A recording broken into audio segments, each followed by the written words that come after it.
Hi friends, welcome to MS kitchen. ఈరోజు మనం చేయబోయే బ్రేక్ఫాస్ట్ ఐటెం మోర్కల్లి చేస్తున్నాను.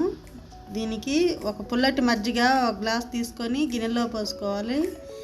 ఒక గ్లాస్ మజ్జిగకి 3 గ్లాసుల బియ్యం పిండి తీసుకున్నాను. దీనిలో తగినంత ఉప్పు వేసుకొని బాగా కలుపుకోవాలి.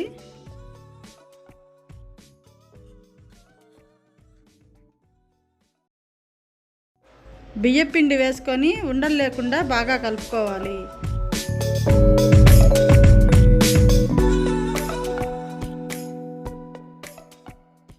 పుల్లటి మజ్జిగ అయితే బాగుంటుంది దీనికి.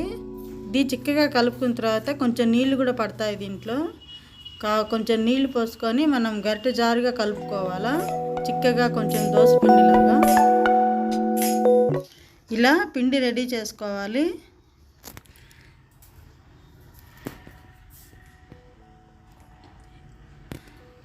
ఇప్పుడు స్టవ్ వెలిగించుకొని బాండీ పెట్టుకొని తిరగమాత వేసుకుందాం. ఫస్ట్ దీనికి ఆయిల్ కొంచెం బాగానే ఎక్కువ పడుతుంది. ఇది బాగా ఆయిల్లోనే ఉడికితే చాలా బాగుంటుంది.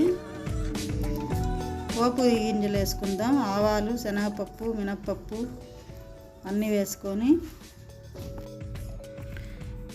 ఇందులో పచ్చిమిర్చి, కరివేపాకు, సన్నగా కట్ చేసుకున్న పచ్చిమిర్చి, కరివేపాకు వేసుకోవాలి.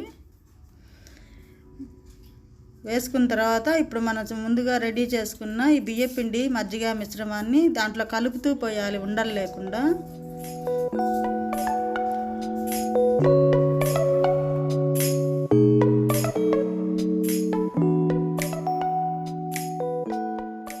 చూస్తుంటేనే నోరు ఊరిపోతుంది కదండి. ఇలా బాగా కలుపుతూ పోయాలి. కలుపుకున్న తర్వాత దీన్ని కొంచెం మూత పెట్టేసి ఒక 5 minutes బాయిల్ చేద్దాము. చాలామంది పిల్లలు మజ్జిగ పెరుగు తినరు.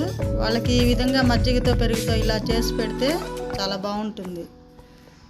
ఇదిగోండి, ఈ విధంగా ఇలా ఆయిల్ అంతా పైకి వచ్చేస్తుంది లాస్ట్లో.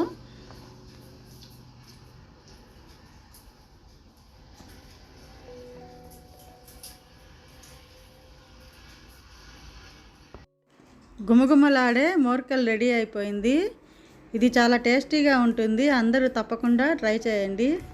దీన్ని పుట్నాల పప్పు పొడితో సర్వ్ చేసుకుంటే చాలా రుచిగా ఉంటుంది. ఆ పొడి తెలియని వాళ్ళు డిస్క్రిప్షన్లో ఇస్తున్నాను, లింకు చూడండి. Thanks for watching. ఈ వీడియో మీకు నచ్చినట్లయితే షేర్ చేయండి, లైక్ కొట్టండి, సబ్స్క్రైబ్ చేయండి.